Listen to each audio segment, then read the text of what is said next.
Exactly news scrolling मैंने बंद कर दिया है और यही वजह है कि खबरें मुझ तक अब थोड़ी लेट पहुंचती हैं, थोड़ी देर से पहुंचती हैं।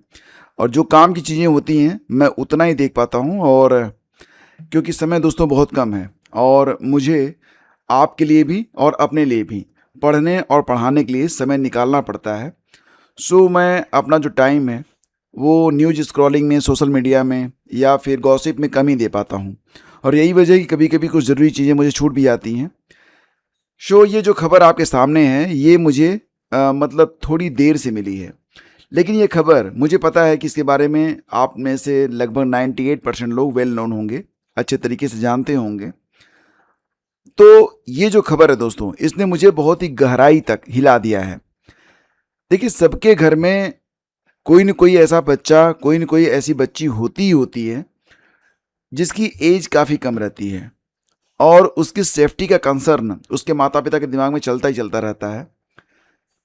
अगर इस प्रकार की कोई घटना होती है तो जो क्रिमिनल होते हैं सबसे पहले वो क्या करते हैं, वो मोबाइल फ़ोन पर ही अटैक करते हैं। आप मोबाइल फ़ोन को ट्रैक कर सकते हैं, लेकिन मोबाइल फ़ोन ही उनका पहला टारगेट होता है।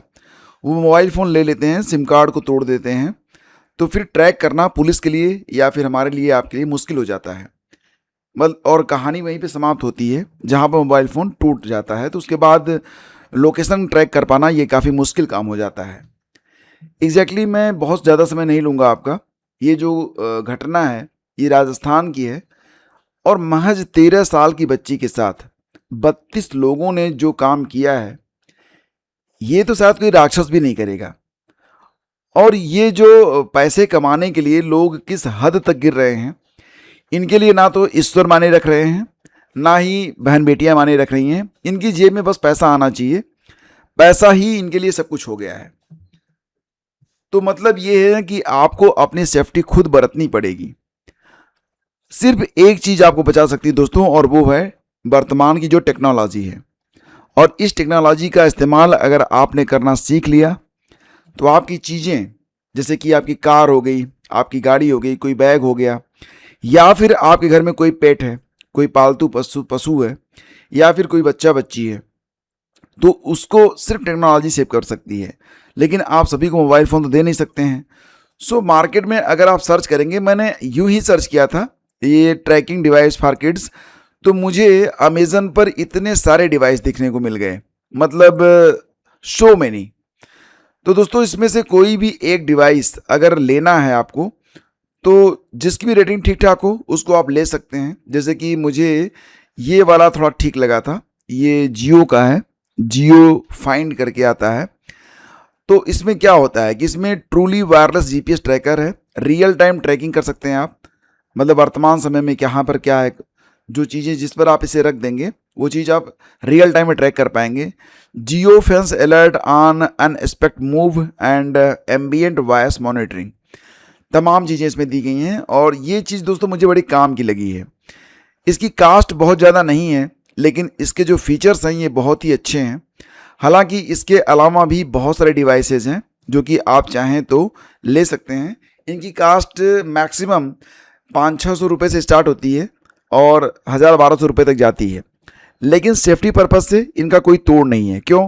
क्योंकि मोबाइल फ़ोन भले ही कोई ले ले, लेकिन अगर आप अपनी जेब में या फिर किसी बैग में या जहाँ पर भी आप इसे रख देंगे, उस चीज़ को ट्रैक किया जा सकता है। मुझे लगता है कि अपने घर के जो पेट्स हैं, कार, गाड़ी, या अगर आप सफ़र में हैं तो उस समय अगर आप मान लेते हैं किसी व्हीकल में आप बैठे हैं या कोई बैग है आपका, उसमें ये चीज़ अगर आप रख दें तो आप ट्रैक कर सकते हैं वो चीज़ आखिर है कहाँ। और बच्चों के लिए भी ये बहुत ही काम की है। कम से कम आप ये जान पाएंगे कि आपके घर का जो बच्चा है प्रेजेंट टाइम में कहाँ पर है, क्या लोकेशन है उसकी। और ये जानना ऐसी कंडीशन में जबकि कभी कभी बच्चा स्कूल गया है, लौटने में देरी हो रही है, तो बस कहाँ तक पहुँची है, इसको ट्रैक करने के लिए ये डिवाइस काफ़ी हेल्पफुल रहती है। तो प्रेजेंट टाइम में बहुत सारी कंपनियां इसको बना रही हैं और कोई भी एक जिस पर आप भरोसा करें उसको आप ले सकते हैं। कुछ लिंक मैं आपको डिस्क्रिप्शन में डाल दूंगा, उसे जाकर आप देख लीजिएगा और ये चीज़ें आपके काम की हो सकती हैं।